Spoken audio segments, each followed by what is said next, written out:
ሰላም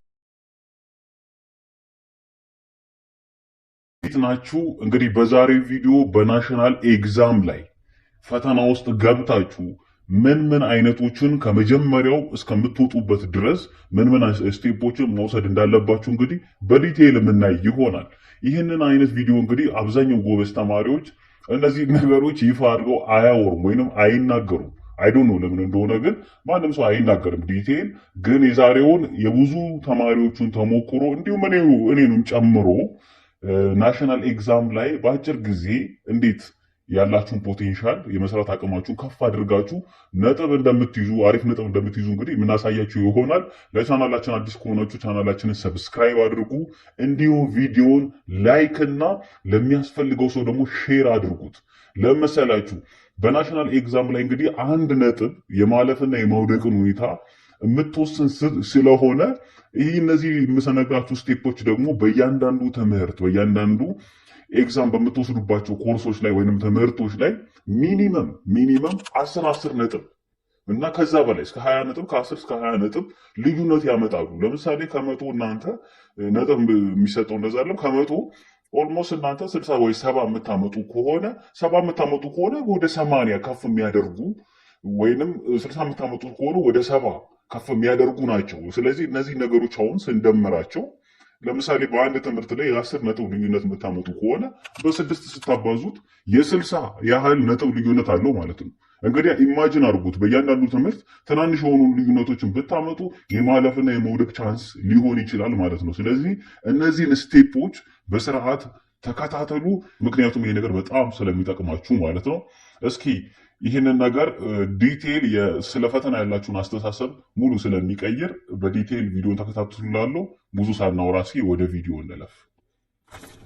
እንግዲህ ቅድም እንዳልኳችሁ በናሽናል ኤግዛም ላይ አንድ ነጥብ ቫልዩ የመውደቅና የማለፍ ቫልዩ እንዳላት ይታወቃል። ምክንያቱም በጣም ብዙ ተማሪ ያችን ነጥብ አጥቶ የወደቀበት ስላየው እኔም ራሴ ብዙዎችም እንግዲህ ያጋጠማችሁ ታውቃላችሁ። እንግዲህ ናሽናል ኤግዛም ላይ ሲመጣ አብዛኛው ሰው ያመለካከቱ ይለያል። ማለትም የሚወስድበት አንግል በትክክለኛ መንገድ አይደለም የሚያየው። ናሽናል ኤግዛም ላይ ሲመጣ ፈተና ራሱ ፈተና ሲባል እውቀትን ብቻ መለኪያም ጭምር አይደለም። እውቀትን ብቻ አይደለም እዛ ሄዳችሁ የምትፈተኑት ምን አነበባችሁን ብቻ አይደለም፣ ታይምም ጭምር ነው የምትፈተኑት። ኖርማሊ እኮ አንድ ጥያቄ ተሰጥቷችሁ ዝም ብላችሁ መስራት ትችላላችሁ። ግን በተወሰነ ታይም ውስጥ ጨርሱ ስትባሉ ስትረስ ውስጥ ትገባላችሁ። ያ ነገር ማወቅና መስራት ሌላ ነገር ሆኖ በታይም ደግሞ ሲወሰን በዚህ ያህል ታይም ጨርስ ሲባል ደግሞ ሌላ ተአምር ነው። ስለዚህ አብዛኛው ሰው የማይረዳው ይሄን ነው። ስለዚህ በእነዚህ ስቴፖች ሞር የሚያተኩሩት ምን ላይ ነው? ታይም ላይ ነው ማለት ነው። ስለዚህ ስለ ታይም ያላችሁን አመለካከት በጣም ቀይሩ። ታይም በተለይ ናሽናል ኤግዛም ላይ ታይም በጣም ወሳኝነት ስላለው ይህ አብዛኛዎቹ የምናያቸው በታይም ዙሪያ ስለሆኑ ሞር ትኩረት አድርጉ ለማለት ነው። እንግዲህ የመጀመሪያው ምንድን ነው? ልክ ኤግዛም ላይ ስትገቡ በመጀመሪያ ላይ ማድረግ ያለባችሁ ምንድን ነው? እየገባችሁ ገና ቁጭ ስትሉ ራሳችሁን እንግዲህ ማረጋጋት ያስፈልጋል። እንግዲህ ቅድም 97% የሚወርቅበት እንግዲህ በዳታው መሰረት 97% የሚወርቅበት ምክንያት በአብዛኛው ኦልሞስት ያለመረጋጋት ችግር ነው። ይሄ ተማሪ እንግዲህ ኦልሞስት ከ6 ወር ከ7 ወር በላይ አንብቦ ተዘጋጅቷል። ግን ያወቃትን የያዛትን ነገር እንኳን እንዳይሰራ የሚያደርገው በቴንሽን እንዲዋጥና ሙሉ ፈተናውን ሙሉ ፖቴንሻሉ እንዳይሰራ የሚያደርገው ነገር ምንድን ነው? ፍራቻ ነው። ለምንድን ነው የሚፈራው? ፈተና በተፈጥሮ እንግዲህ ፈተና ራሱ ሲባል የራሱ የሆነ ሜንታሊቲ ያመጣል፣ ማለት ፍራቻን ያመጣብናል፣ በራሱ ያስፈራል። ስለዚህ እሱን ነገር ነው። በተጨማሪም ደግሞ እንግዲህ ከኖርማል ካለንበት ኢንቫይሮንመንት ደግሞ ወጥተን ዩኒቨርሲቲ ላይ ነው ፈተና በአብዛኛው የሚወሰደው አለም ኢንተራንስ በተለይ። ስለዚህ ወደ ገና ደግሞ አየር ስትቀይሩ ቦታ ስትቀይሩ እንኳን ፈተና አይደለም በኖርማል ጊዜ እንኳን ቦታ ስትቀይሩ አይምሯችሁ ይረበሻል ስለማይለምደው ማለት ነው። ቦታ ቀይራችሁ ተጨማሪም ደግሞ ፈተና ሲሆን ደግሞ አስቡት ምን ያህል ሰው እንግዲህ በአብዛኛው ሰው ፌንትም የሚሰራ አለ፣ የሚጨናነቅ አለ፣ ቴንሽን ውስጥ የሚገባ አለ፣ በጣም ብዙ ነገር አለ። ስለዚህ ምን ማድረግ አለባችሁ? መጀመሪያ ራሳችሁን ማረጋጋት አለባችሁ። እንዴት ነው ራሳችሁ የምታረጋጉት ነው ዋና ጥያቄው አይደለም። የምታረጋጉት እንግዲህ ልክ ፈተና ላይ ተቀምጣችኋል አይደል? ከተቀመጣችሁ እንግዲህ ምንም የምታመጡት ነገር የለም። ስለዚህ ምን ማለት ነው? ራሳችሁ ማሳመን ነው። የቻልኩትን ያህል ሰርቼ እወጣለሁ ነው በቃ። መውደቅን ከወደኩም ችግር የለውም ነው፣ ብቻ የቻልኩትን ያህል ልስራ የሚለውን ነገር አሳምኑት ራሳችሁ። ይህንን በጣም ወሳኝነት አለው። የቻልኩትን ብቻ ሰራለሁ የሚል ሰው የቻልኩትን ብቻ ሰርቶ ይወጣል ማለት ነው። እንግዲህ በአብዛኛው ካያችሁት በጣም ቶፕ የሆኑ ተማሪዎች ያልፋሉ የተባሉ ይሰቅላሉ የተባሉ ተማሪዎች ወድቀው ደግሞ ይወርቃሉ የተባሉት ምንም አይችሉም የተባሉ ተማሪዎች ደግሞ ሲያልፉ ይታያል። የዚህ ዋነኛ ምክንያቱ ምንድን ነው? የራስን የማረጋጋት ሲቹዌሽን ወይንም ሰልፍ ኮንፊደንስ ነው ወሳኙ ማለት ነው። ስለዚህ ምንም ብታነብ ምንም ብታነቢ ምንም ብትዘጋጅ ወይንም ምንም ብትዘጋጂ ራስን ማረጋጋት ወይም ማረጋጋት ካልቻልሽ የቻልሽውን የምታውቂው ራሱ ሰርተሽ መውጣት ወይም ሰርተ መውጣት አትችልም ከነጨራሹ። ስለዚህ የመጀመሪያው ነገር ምንድነው? ራሳችሁን አረጋጉ። የቻላችሁን ብቻ ሰርታችሁ ለመውጣት ሞክሩ። ፕላስ ደግሞ የመጀመሪያውን ፈተና ከወሰዳችሁ በኋላ ፍራቻ ይጠፋል። ስለዚህ እሱንም ነገር ካውንት አድርጉ ማለት ነው። በሁለተኛ ነገር ምንድነው? በሁለተኛ ነገር ልክ ኤግዛሙ ሲሰጣችሁ ዳይሬክት ኤግዛም ሲታደል መጀመሪያ ማየት ያለባችሁ ፔጁ ላይ ታይም ነው፣ ጊዜ። ይሄንን ነገር እኔ በሃርድ ነው የተማርኩት፣ በጣም ብዙ ሾቂ ማለት ነው። ሌሎችም እንግዲህ በጣም ብዙ ነገር የሚሸወዱት እዚህ ጋር ነው። ታይሙን ማየት አለባችሁ። የተሰጠው ታይም ስንት ነው? ጥያቄው ስንት ነው? ካልኩሌት ማድረግ አለባችሁ። ምክንያቱም የተሰጠው ታይም 1 ሰዓት ከሆነ 60 ደቂቃ ነው ያለው። ጥያቄ ደግሞ 60 ከሆነ ለአንድ ጥያቄ ስንት ደቂቃ ተሰጠ? 1 ደቂቃ ተሰጠ ማለት ነው። ስለዚህ ገልጣችሁ በምትሰሩበት ሰዓት ላይ አንድ ጥያቄ አወቃችሁትም አላወቃችሁትም ቀለላችሁም ከበዳችሁም ምን ማድረግ አለባችሁ? ከ1 ደቂቃ በላይ ጭራሽ መፍጀት የለባችሁ ማለት ነው።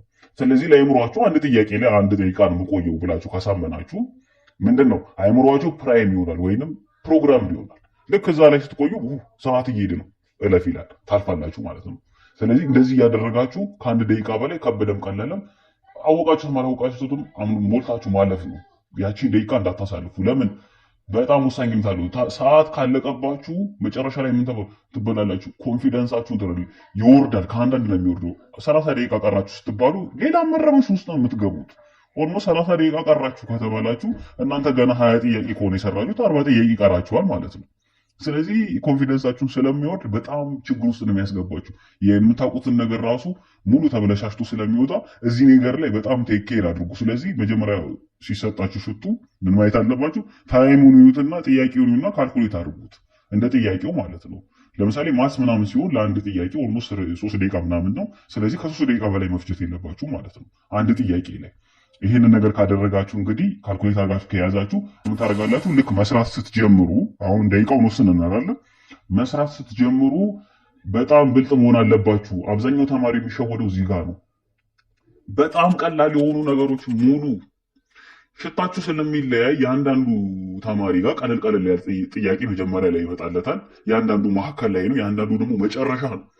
ከባድ ጥያቄ መጀመሪያ ላይ ከደረሳችሁ እሱ ላይ ታይማችሁን ከገደላችሁ እንግዲህ ያስቡት 60 ጥያቄ ከሆነ የተሰጣችሁ 30 ቀላል ጥያቄ ካለው 30ው ከባድ ከሆነ መጀመሪያ አካባቢ ከባዱ ከሆነ የደረሳችሁ እሱን ስትሰሩ ኦልሞስት ወደ 50 ደቂቃ ምናምን ከፈጃችሁ መጨረሻ ላይ በቀራችሁ ታይም ላይ እነዛን ሳሰሩ ልትወጡ ነው ማለት ነው። ስለዚህ በጣም ተጠንቀቁ። ስለዚህ ምን ማድረግ አለባችሁ? ልክ ፈተናው ሲሰጣችሁ ምን ማድረግ አለባችሁ? ቀለል ያለውን ስሩ።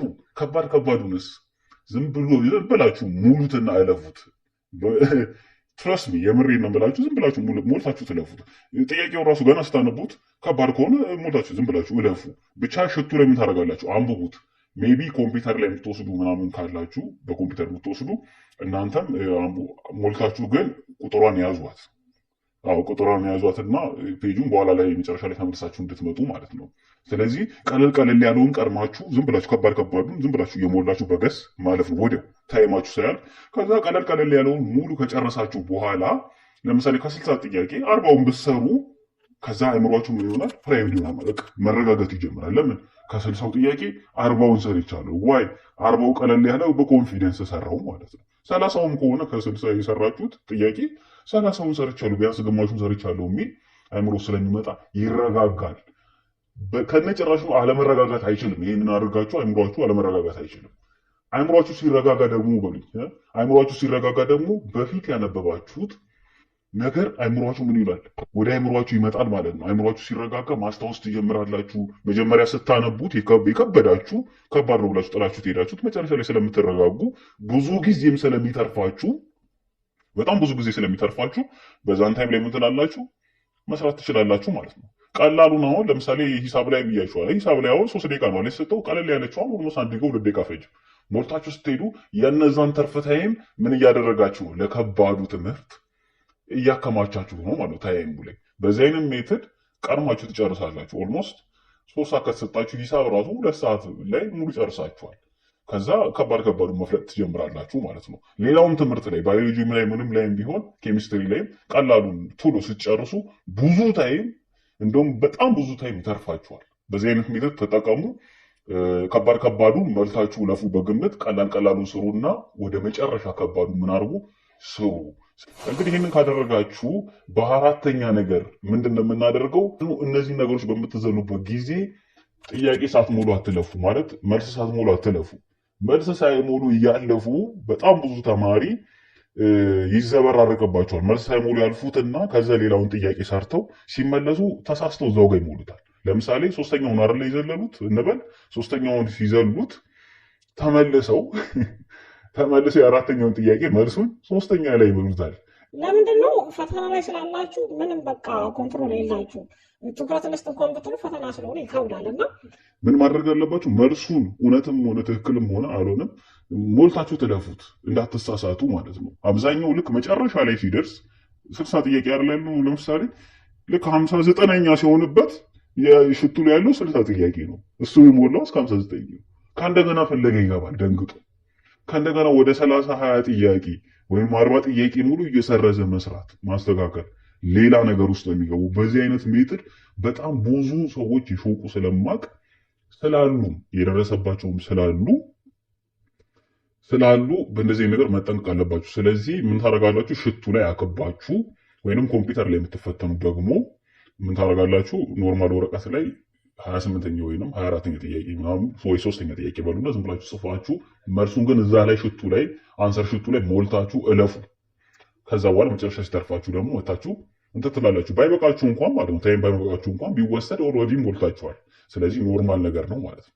እንግዲህ በአምስተኛ በተለይ ምንባብ ላይ በተለይ እንግሊዘኛ ላይ እንደዚህ ሶሻል ተማሪዎች ደግሞ ሂስትሪ ላይ እንደዚህ ስነ ዜጋ ምናምን አሉ አይደለ ትምህርቶች ሲቪክስ ምናምን በጣም እንደዚህ ንባብ የሚበዛቸውን ነገሮች ዝለሉ። በተለይ ፓራግራፍ ዝለሉትና ዝም ብላችሁ ሙሉትና እንደቀድም እንዳልኳችሁ መልሱ ዝም ብላችሁ ሙሉትና መጀመሪያ ላይ ከመጣላችሁ መሀል ላይም ከመጣ ዘለሉት፣ መጀመሪያም ከመጣ ዘለሉት፣ መጨረሻ ከመጣ ሰየው ገላጋላችሁ ማለት መጀመሪያ ላይ ከመጣ ፓራግራፉን ዝም ብላችሁ በግምት 10 ጥያቄ ከሆነ ዝም ብላችሁ ሙሉትና ለፉት።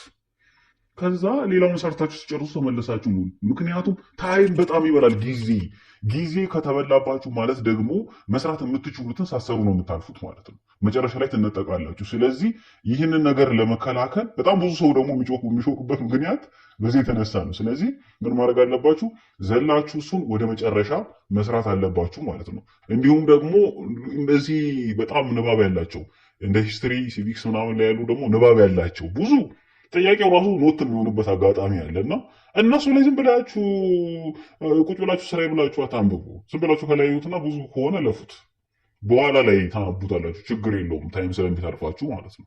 ስለዚህ ወደ መጨረሻ አድርጉ ማለት ነው። ምንባብና ይሄ ንባብ ምናምን የሚበዙ ነገሮችን ወደ መጨረሻ እነሱን ምን አድርጓቸው። ምክንያቱም ታይም ስለሚተርፋችሁ ተመልሳችሁ ትሰራላችሁ።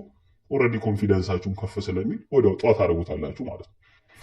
ማታቁት ጥያቄ ምናምን ሲገጥማችሁ በጣም እንደዚህ አንብባችሁት ማታቁት ሙሉ የምታቁትን ሰራችሁ ቀድማችሁ ማታቁት ጋር ልክ ስትመለሱ ማታቁት ጥያቄ ከገጠማችሁ እንግዲህ ኦልሞስት መልሱን አይደለም የምትፈልጉት።